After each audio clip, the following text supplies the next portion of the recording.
संत ज्ञानोबा माऊलींच्या पालखी सोहळ्याचं दुसरं गोल रिंगण आज कुडूस फाटा इथं पार पडलं।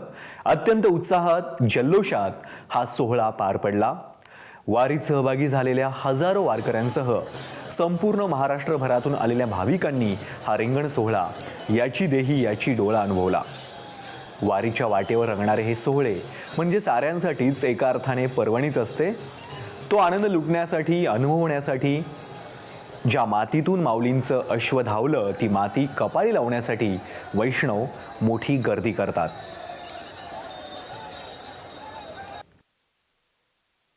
रिंगण सोहळा पार पडल्यानंतर रिंगणामध्ये सहभागी झालेले किंवा बाहेर बघायला आलेली सगळी मंडळी जर कुठे धावतात तर ते रिंगणात धावतात। कशासाठी धावतात तर बघा, अशा प्रकारे हा जो अश्व ज्या ठिकाणाहून जातो ना त्या ठिकाणची माती हे लोक आपल्या भाळी लावतात आणि इथून पुढे म्हणजे रिंगण सोहळ्याचं सगळ्यात मोठं वैशिष्ट्य काय असेल तर म्हणजे माझ्या डाव्या बाजूला मी दाखवायचा प्रयत्न करतो। बघा, हे महिला आहेत आणि इथूनच हा घोडा पळाला होता।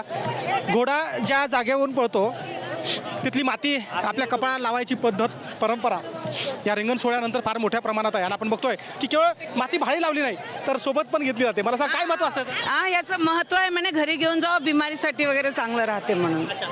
त्याच्याने कमी होते म्हणे। कुठली माती? ही याची अश्वाची माती आहे। घेतली का?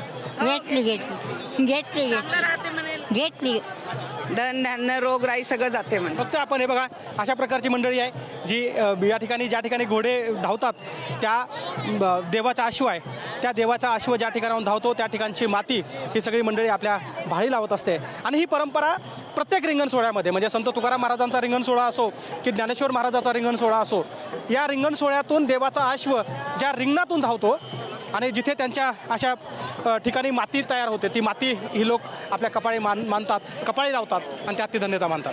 कॅमेरामॅन अक्षय खरमाळेसह गोविंद शेळके, एबीपी माझा। या रिंगण सोहळ्याची परंपरा नेमकी काय आहे, यावेळी जे काही खेळ रंगतात त्या खेळांमागची गोष्ट काय आहे, जाणून घेऊया संत ज्ञानेश्वर पालखी सोहळ्याचे प्रमुख राजेंद्र उमप यांच्याकडून।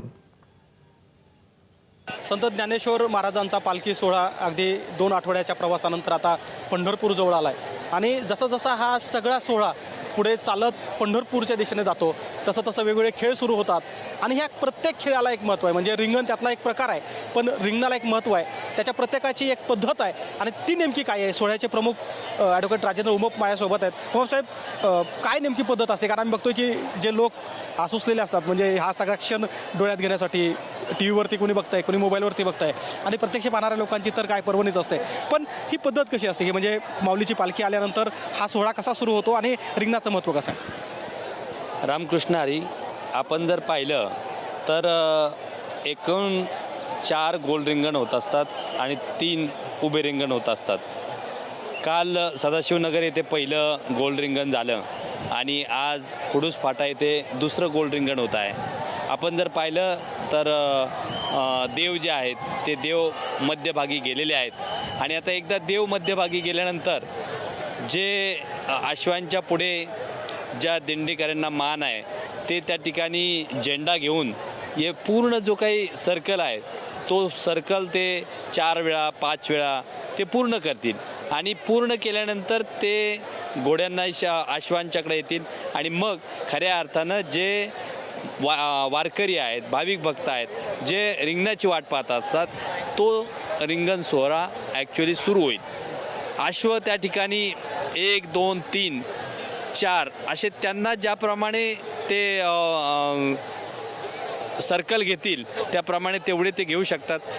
काल जर आपण पाहिलं तर सदाशिवनगर येथे 3 सर्कल त्यांनी घेतलेले होते। निश्चितपणे आज या ठिकाणी जास्त सर्कल घेण्याचा त्यांचा मानस आहे आणि सर्व भाविक मोठ्या उत्साहामध्ये हा रिंगण सोहळा बघण्यासाठी उपस्थित आहेत।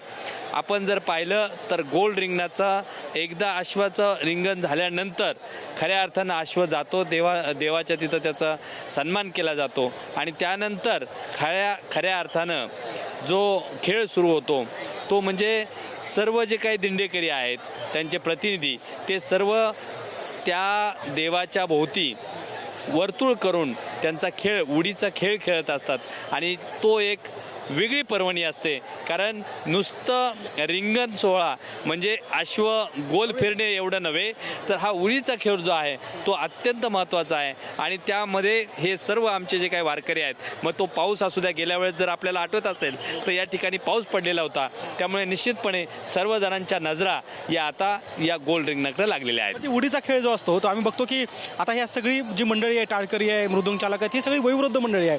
कुणी 55 वर्षाचं आहे, कुणी 60 वर्षाचं आहे, कुणी 65 वर्षाचं आहे. पण त्याच्यामध्ये एक सूरपणा जो येतो म्हणजे जी डिसिप्लिन आहे त्याबद्दल काय सांगा? आपण जर पाहिलं तर जगातली माऊलींची वारी जी आहे ती एक शिस्त अशी वारी आहे. आणि या प्रत्येक वारकऱ्याला कोणालाही सांगावं लागत नाही. तो त्याच्या शिस्तीप्रमाणे कधी आतमध्ये जायचं, कुठल्या क्रमांकाने जायचं आणि कुठं थांबायचं हे त्याला प्रत्येकाला त्याची जागा माहिती आहे. साहेब, आपण जर पाहिलं तर पालखी तळावर ज्यावेळेस पालख्या थांबतात त्यावेळेस त्याला फक्त देवाचा तंबू मांडला गेला की तो प्रत्येक तेवढा म्हणजे 5 एकरचा असू द्या, 7 एकरचा असू द्या, 10 एकरचा पालखी तळ असू द्या, त्या ठिकाणी तुम्हाला 2 इंचाची सुद्धा जागा एकमेकांना सोडली जात नाही. एवढा स्वयंशिस्तीचा सोहळा हा असतो. आणि त्याच पद्धतीने उडीच्या खेळामध्ये देखील तुम्हाला स्वयंशिस्त पाहायला मिळते. नक्कीच, म्हणजे स्वयंशिस्त हा खरं तर मूळ पाया आहे या वारीचा. कारण इतके लाखो लोक या वारीसोबत चालत असतात, मात्र शिस्त मोडली जात नाही. आणि म्हणून वारी ही जशी परंपरेची आहे ती शिस्तीची आहे. आणि याच शिस्तीनं ही सगळा आषाढी वारी आता पुढे पंढरपूरच्या दिशेने कूच करते. कॅमेरामन अक्षय खरमाळेसह गोविंद शेळके, ABP माझा.